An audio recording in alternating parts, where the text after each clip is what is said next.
Certainly, saying that the superhero genre is going through the same effect that the Western or biblical movies suffered is no exaggeration. A genre that was so overexploited that original ideas and good stories disappeared from the menu. Instead, we now only see desperate attempts to revive a corpse, like a drowning man flailing in the middle of the ocean.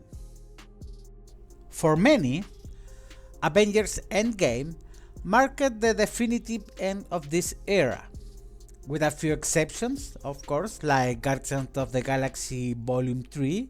Most of the movies and series that came after have been really disappointing. It is in the midst of this desperation that the film industry has tried to reinvent the genre by turning villains into protagonists. So far, every attempt has been one failure after another. And it's precisely in this context that DC brings another villain to the big screen, presented as a misunderstood hero or an anti-hero. Hello dear viewers and welcome back. My name is Amilcar and I am a sci-fi and dark fantasy author, and this is 4 Cents. Clayface is one of the most iconic and versatile villains of Batman in DC Comics. He is not a single character but an alias used by several people throughout the editorial history. Almost all of them have moldable clay bodies and shape-shifting powers. The original character was created in Detective Comic number 40 that was published in June 1940 by Bill Finger and Bob Kane, the same creators of Batman. The first one was Basil Karlo, the first Clayface. He was a B-movie horror actor clearly inspired by figures like Boris Karloff and Basil Rathbone. Actually, the name Basil Karlo came from mixing these two. So, his career was in decline. When he found out that they were doing a remake of one of his classical films without giving him the lead role, he went mad.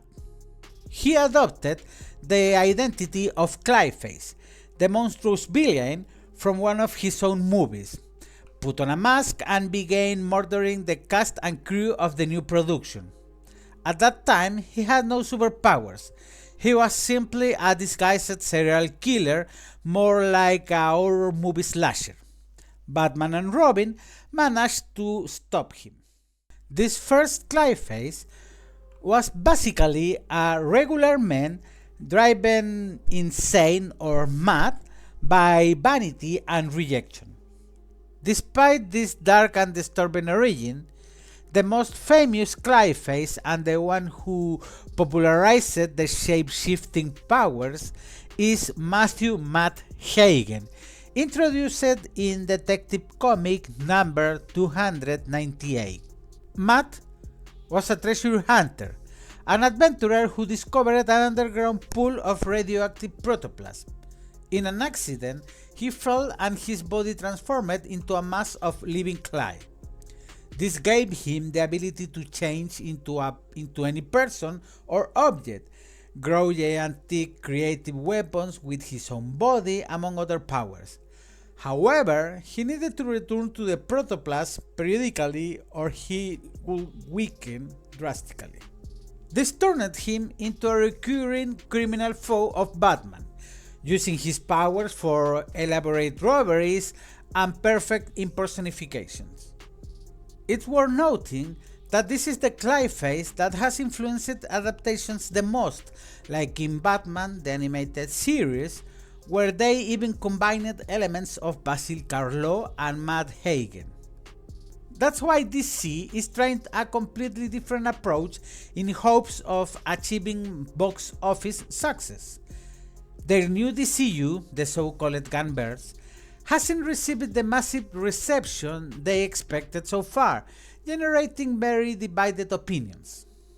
Perhaps inspired by the success of monster horror films like Guillermo del Toro's Frankenstein, DC Studios presented its first official foray into the horror genre with James Gunn and Peter Safran's new DC universe.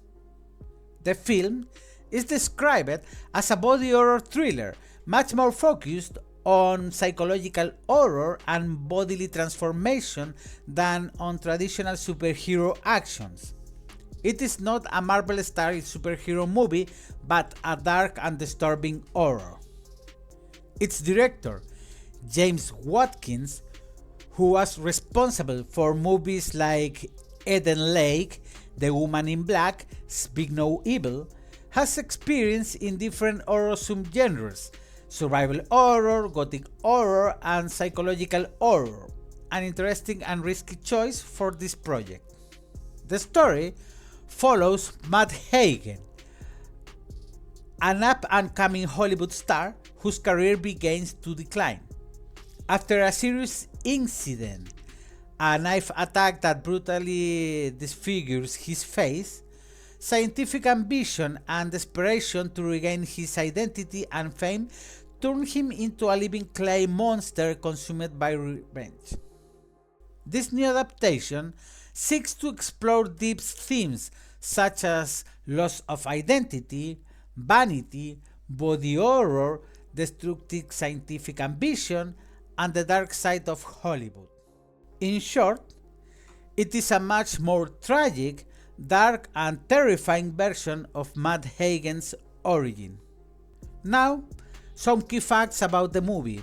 It will be released in October 23, strategically released for Halloween. The lead actor will be Tom Rhys Harries as Matt Hagen's Clayface. The main actress will be Naomi Aki as Dr. Caitlin Core, the scientist involved in his transformation. And this movie is part of Chapter 1, Gods and Monsters of the DCU.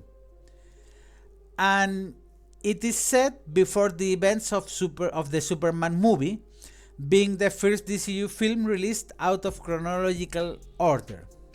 The official teaser trailer is already out, and the initial reception has been quite positive.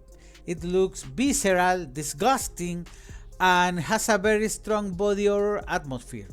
Many are comparing it to David Cronenberg films. Now, will this strategy work? DC is betting hard on differentiating itself from Marvel by doing so more adult and risky. If it succeeds, it could open the door to more villain and horror movies in the universe. If it fails or tanks, it will be another blow to the Gunverse. In conclusion, prepare for the worst and hope for the best. And that's it for today's video. If you enjoyed this analysis, don't forget to like, subscribe, and share it with others. I love to read your thoughts in the comments. Are you excited about this new DC movie? Have you watched the trailer? Did you like it? Once again, thank you so much for watching. My name is Amilcar, and I'll see you in the next 4 Cents video. Bye bye.